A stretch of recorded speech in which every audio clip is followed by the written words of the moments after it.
Evening, everyone. Hi, and good evening, everyone. My name is Albert, and this is Vlogs About Nothing. Thank you very much for taking the time out of your very busy. Jesus Christ. I'm not gonna lie, I'm pretty sure it's Monday. Also, I didn't know that the camera was on just now. I'm gonna leave it in the video because it wasn't that bad. Typically, when I think the camera's not on right before I go on, it can get on. Like I start like saying some type of things, I might, feel a type of way, but that's just because after all, this might look like fun to you, but this is in fact my life. This is my only thing that I enjoy doing. This is my job. How dare you? I'm just obviously kidding.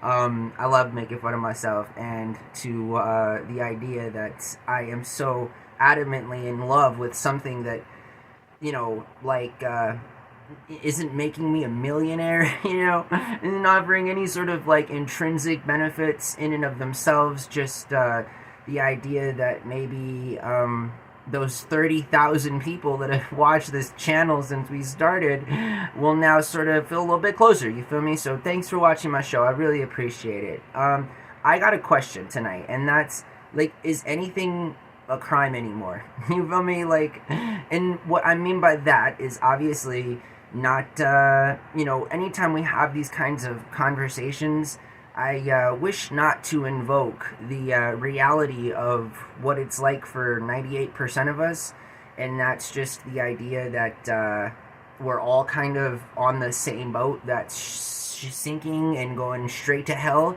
And while we all might want to like argue about the semantics of the situation, it doesn't change the fact that our boat is going down. And so in light of that whole boat sinking kind of like ideology, let's talk about how, in the modern era, rich people are rewarded by the crimes that they commit, and poor people, have to pay for their bills, and quite literally, and sometimes, and also have to suffer the most kinds of consequences from the system that is clearly not made for them and is in fact made to work against them. Link in the description below. If y'all haven't heard, I mean, who could be more famous than the dude that started Fyre Festival? Now, I don't even want to give the guy credit. I don't want to know his name. I'm sure that I've heard it before in the past, but I feel like empowering these douchebags and these cowards is something that I'm not into doing. You feel me? I mean, I'd much rather, like, tell it how it is, and then, let other people worry about how they feel. I don't know.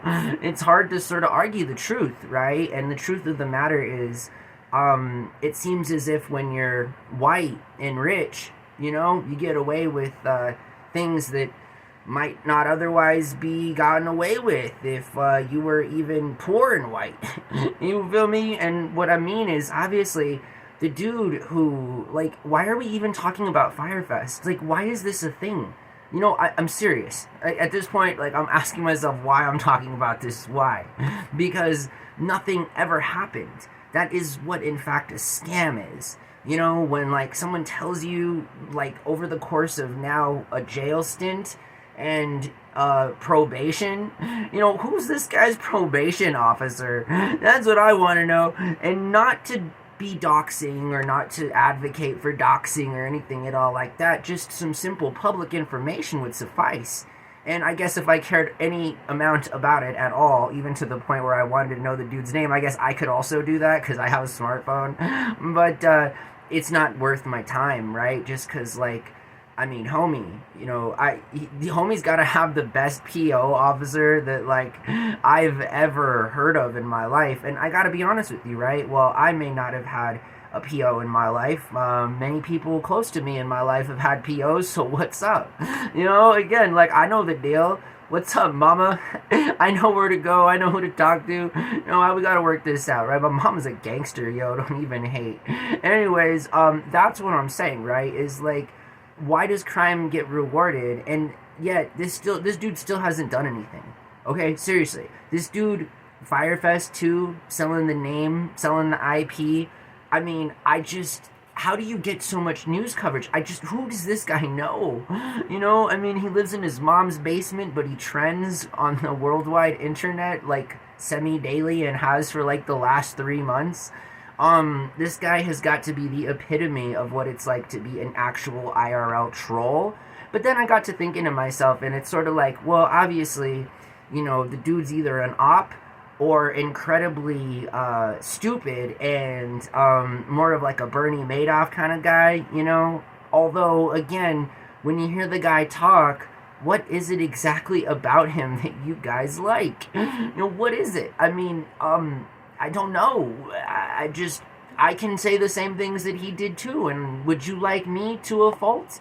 Right? I mean, it's sort of like, yo, my name's Albert. I live in Albuquerque. You guys want to come out to Albuquerque and hang out with a few influencers while we jet ski down the Rio Grande River eating bean burritos, all while listening to norteño music in the same way that we're on our way to visit Tia so that we could, indulge in some more pan-fried eggs with green chili. Again, like, I'm not following it. I don't understand. And moreover, you guys do realize that music festivals in and of themselves absolutely are horrendous, right? I mean, you guys realize this. If you've never been to a music festival and, you're bent on trying to get to one, just like for any reason at all, I would kindly like to remind you that they are, in fact, you're better off going to your KOA. Although, shout to my local KOA, that's a place I'm no longer welcome. Anyways, a long story, kids don't do drugs. Anyways, Marcus Lemonis is the one that owns KOA, and KOA is an entirely just, domestic op anyway. What's not an op? Is there anything true in this world anymore? Because clearly, the dude that went to jail for, like, more than 5 years is the only guy that didn't get out during the pandemic or whatever. Unluckiest guy ever. Or is he, though, right? Because all while, he's responsible for paying millions. Is that why he's given a chance? Are all these dudes that he owes money to just that into getting their money back? That, like, they're running all these types of schemes and everything? And again, where's the probation officer? But let's not get on these sidebars or tangents, because let's just evaluate more or less what it's like to pay thousands of dollars so that you can set up on someone's private property and, all while willfully and in a consenting kind of gleeful manner to the idea that there's like 10 porta potties for 10,000 people. The math just doesn't add up. We've talked about this before, and in short, if you're wanting to go to a music festival, again, if you have a backyard, that would do it. Go to your backyard, set up a tent, see what it's like to not have running facilities and have to pay outrageous amounts of money for your food and not worry about where like you gotta like bathe and stuff. I mean, again, being a human being is quite a costly thing, and I feel like rich people don't really think about these things beforehand. I know that in my very privileged experience, when I went to Coachella for the first time, I was in a very privileged situation. Somebody close to me in my life at that particular time was absolutely loaded. She still is.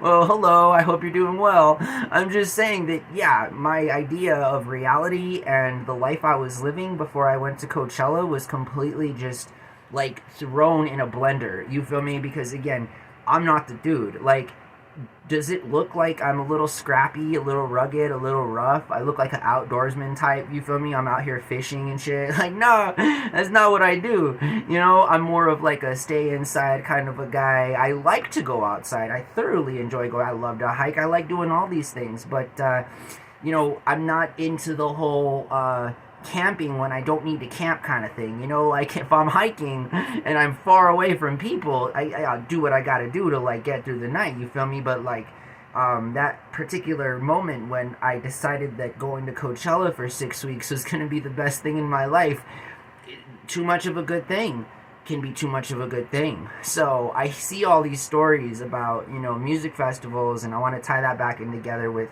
the con man that started Fyre Festival. I didn't know, I didn't know that you could be a criminal and then continue to try and perpetuate crime, all while you have a PO, and then you just decide to sell what is he selling?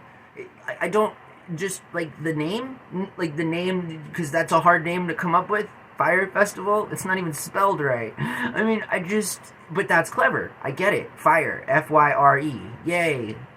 But there's never been any music festival. There's never been any acknowledgement of there being any music festival, with the exception of the dude getting a permit for 250 people. This loser that you're looking at talk to the phone to himself in his room right now has gotten permits to allow more people in an event than that, okay? And I'm just a stupid middle-aged man who has no idea what he's doing in his life, alright? I can assure you of this. Sometimes by thoughtful intent, you know? They say ignorance is bliss. I'm trying to figure it out. You know, it's hard to be ignorant, though, isn't it? It's super hard, especially when you have a conscience, especially when you realize that there's dudes out there in the world like this, you feel me? Like, again, why? Well, what are we doing? Like, is this typically how we treat criminals that come out of the pen and want to start other...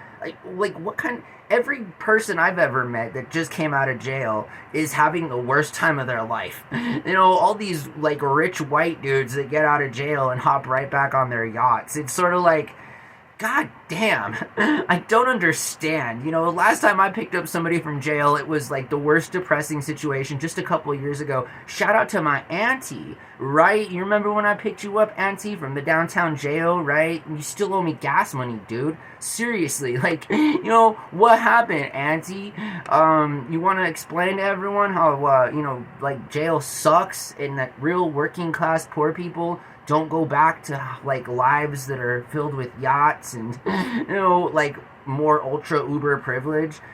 Again, I don't understand. I just... How do these people keep their jobs? Like, how does the PO of this dude, like, is the police department he's working for, they're like, yo, man, like, what's up with your guy over here? He's gonna start a new festival, you know, what, like, are you in on this? This guy's clearly in on this, right? Or maybe not, because they're all ops, and who cares? Because they're all just out to try and get information on stupid things anyway, that they could just get from the comfort of their own living room couch. Like, shout out to all my ops, spies, and narcs out there. You realize that all of the work that you do IRL can be done from the comfort of your own home. So, like, why risk it? Why put yourself out there? You know, I'm just saying. Oh, okay. Got a little excited there. Alright, I gotta end the video, obviously. This is the problem in my life, and I get so upset. I'm sure my roommate, I'm sure half the neighborhood hears me, right? Is that, like, every time I move, it's just without doubt, you feel me? Like, something breaks or it moves or it shatters, and it's ludicrous. It is absolutely ridiculous. Like, I'm not doing anything, you feel me? Like, I got a little excited. So what? That means shit has to fall? You know, that means my life has to fall apart? Like, I'm like, okay, that's kind of stupid, you know? Like, sorry, world, that I, like, moved 6 inches to my left and, started to smile. Jesus Christ. You know, like, strike me down for, you know, trying to live a good life. I'm freaking sorry. Anyways, that's what happens to me. So, in character, while on camera, just letting you guys know that sucks sometimes, alright? The fact that, you know, whatever. I'm gonna get out of character now. Hey guys, I really appreciate you watching my videos. I seriously do. I work not hard at all to make sure that these videos come to you every single night. I swear, the biggest challenge in making these videos are all the technical aspects behind it. Obviously, I'm no freaking rocket scientist. The only thing I'm interested in is looking at the camera and talking to it. That's it. That is it. In and of itself, I have no intrinsic interest in anything else. I don't care. I really don't. And I can't be any more honest, you feel me? Like, I wish I could, but I just can't. It's not possible. So, you know, every single night, I do my best. And I know there are a lot of people out there who go back and watch old videos, and now, just a friendly reminder, you know, we're getting closer to 1,100 videos. And it's just been a wonderful journey, and everything's there. Nothing has been removed, you know? I mean, eat your heart out, haters. My life continues to be a challenge. It continues to be very difficult at times. And moreover, I was telling my roommate, I don't know how half the United States population isn't outside protesting the current fascist conditions. And then I tell myself that they are not, because they're being forced into economic enslavement, and all while receiving less for working more. And that bothers me. It really does. It sucks. I'm not even that old yet. Like, I can imagine just trying to be 30, you feel me, and like learning that like there aren't any jobs and all these different things. It's really not good. It's really not good. And I try and talk about it in like the most dumb ways possible, but the fact of the matter is that there are some things going on right now. And it's awful that people like the dude from Fyre Festival, I mean, while the world is looking for an opportunity at a good life, you got clowns like this dude, trying to, like, again, I'm not going to hate on a dude for trying to live his best life, but how can you not hate on a fool for, like, literally, like, my show is called Vlogs About Nothing, but I'm not scamming, you feel me? I'm not like, hey, let's do Vlogs About Nothing music festival, guys, and we're gonna do this in Switzerland, because that's stupid. That's a stupid thing to do. And you're talking to me, and I think that's a stupid thing to do. So whatever. Like, what does a guy got to do to get a good job around here? What does a person got to do to have an opportunity to like fill their fridge? I'm just saying, what is it? Cause I'll sign up. I'll sign up, like, cause I'm trying to eat, because I'm trying to live. I mean, seriously, this is the way that it is. And it just sucks knowing that, like, there are so many hardworking, honest people out there that do what they can, and go out of their way to be nice to people and stuff like that. And there are people like this dude who get a free pass. And again, most of us that I know of, that I've ever met in life, we get out of jail, and mom's not letting you back in the house, that's for sure. I mean, that's been made pretty clear. I'm so jealous of parents that love their kids, right? I'm not hating, I'm just jealous, because I know that I come from a culture where if that thing happens, I know that my mom and namely my father would absolutely not let me anywhere near their home. And I know they know what I'm talking about, because while I've never been, actually formally thrown in jail with some cuffs and stuff, I've gotten in trouble before. And I've tried to reach out to my parents for help, and they have been, like they always have been in my life, just about as far away from me as you can be. And, it's reciprocal. I also hate them. So what's up? I spend the majority of my life trying to convince myself that the people who gave life to me love me, when in fact, again, this ain't no type of thing, you feel me? Albert goes home when P.O.'s looking for him. Mama calls P.O., I'm just saying, that, like, that's just how it is, right? So yeah, I'm a little jealous that mama over here is able to just, put boy up in basement for, a prolonged period of time, all while she sees her son trending on the internet for lying some more. And she's like, this dude just walked down the street to Albertsons. Now he's starting a music festival. Doesn't he have to check in with his PO later? I mean, these right? Like, isn't that something that would actually happen IRL? I think so. I think I'm pretty close to the truth, but it's just a theory, and I'm just a stupid man who has nothing more than just a few hours on his time, hours in his life of his time, to do these very, things that I do here on YouTube, which is nothing. Did I already mention that? Do you guys know that you're watching a show called Vlogs About Nothing? Anyways, yeah, everything's good. It's just a little frustrating. More than ever lately, probably like the last 2 weeks or so, I've ended these videos in the same kind of way, right? I'm just like, man, this sucks. Like, what fun is this? Like, in terms of just like, again, we're trying to eat, right? Like, the government keeps slashing jobs. People don't have health care. People can't afford rent. These very, very, very basic things, and here we are worrying about this dude that started Fyre Festival. That never happened. Not a single song, for the record, has ever gone off. Not a single artist has ever talked about it. Like, I don't know, that's whack. And it's whack when rich people try to tell you that things they think are not cool are cool so that you can figure it out for yourself at the cost of like your future. So, yeah, if you're thinking about going to a music festival, again, save up that money and just go to your backyard. My name is Albert. This was Vlogs About Nothing. I hope you guys have a really good night. Bye.